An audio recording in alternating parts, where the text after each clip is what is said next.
raise the rest up. This is a quad drop away rest. I like taking my arrow, put it in there, put it on there, and sort of square the arrow up level.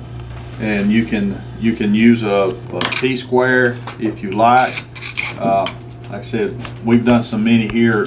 You know, we sort of eyeball them to start with, and just get it pretty close. So that looks pretty good. So we'll take the arrow back off. Now this is a key thing you got to sort of be careful. I've seen guys come in here at times when they get to this point, they like to take this and really tighten that loop up real tight. We don't tighten it tight to start with. We'll just give it a little snug with our loop pliers, basically just to hold it in place.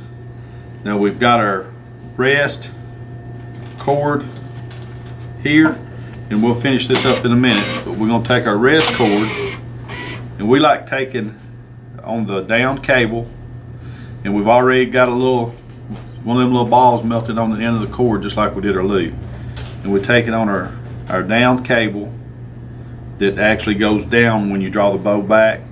And then what we like to do, we like to sort of time the rest, and what we do at this point, if you look at the rest here, the rest has two lines on the side here.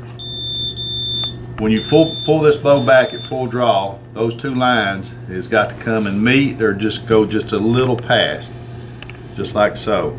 And when it does that, that rest is at the right spot, so when you shoot, it falls. So it's got to be, it's at rest there. When you draw it back at full draw, it's got to come to there. Okay? Now, what I like to do then, I carry it back over to the scale. I'll draw it back, pull it down, and I'll let them lines meet. It was pulling a little bit hard, so I'll move my cable up. Right there, those lines are lining up fairly good, so I'll take it back to the press. And if you look here, see how the cord is in a twist of the cable? So what I'm gonna have to do is go back over here and press it and put it in. We don't want to twist and don't want it knotted up like that. So we'll go back over here to the press, sort of mark it there with my finger when I take it out, because I know that's where it was. And I'll take that out, put it back in, and there it's in the, now it's in the right spot. Now we'll tie that in. We like to get our, what we make our string material out of. Cut me a piece of that, just loop it, bring it around. Typically I'll make 2 rounds around it, just make 2 loops under the knot, or under the little ball there. After I tie about twice on the bottom, I go to move to the top of the little ball, and I'll just keep, I typically do about 8,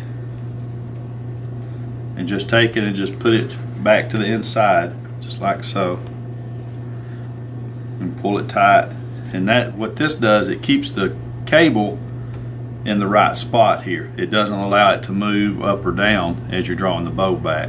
And then after I get it up there about like so, pull it good and tight, and I'll take one piece of the string, wrap it around,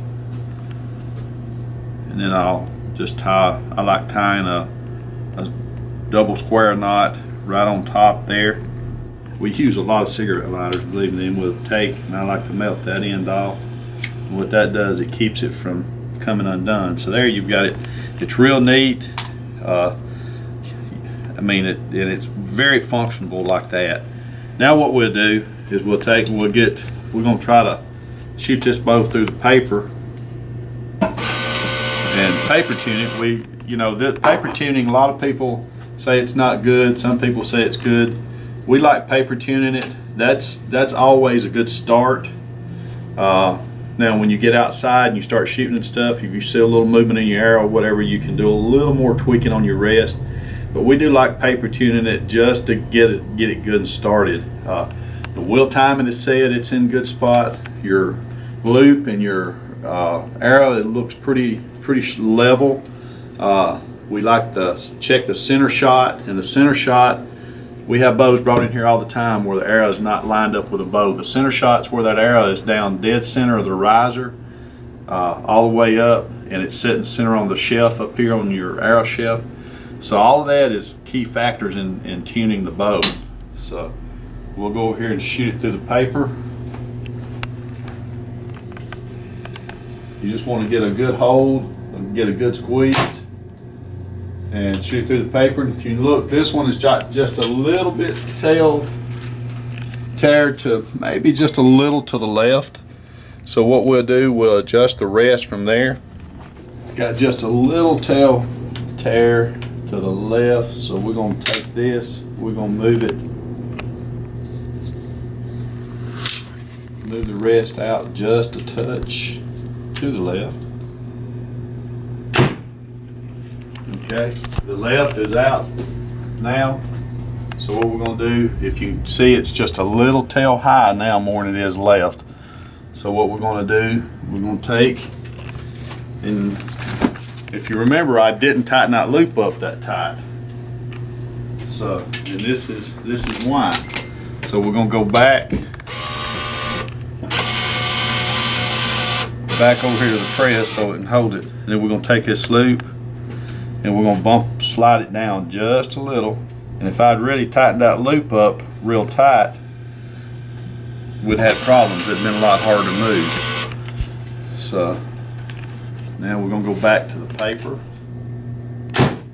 Now, if you look at that hole, we've got 3 holes.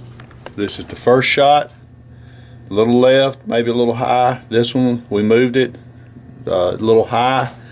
This one is almost a perfect hole. We're going to have to bump it just a little bit more, but you can see the 3 different tears that we've done. So after we get that done, we're going to let the customer shoot it and see what he gets. So before we do any more fine tuning, we'll let him shoot it and see what he gets. So typically what I like to do then, say the customer comes in, the bow is, he shoots it, we make a few more adjustments and it's tuned good. Then we come in here with our knock loop pliers, we really cinch it down, get it good and tight. And what we like to do is take and get some more string material.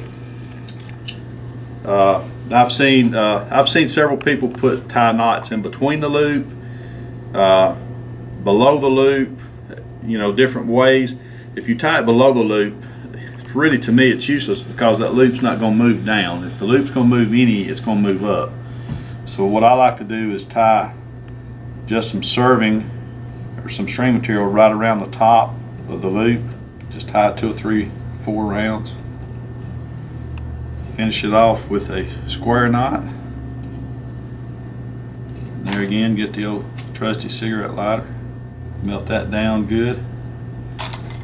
And now you've got a finished loop. You've got the bow's timed, the bow's tuned. We set the peep sight, and now you just go shoot and have fun.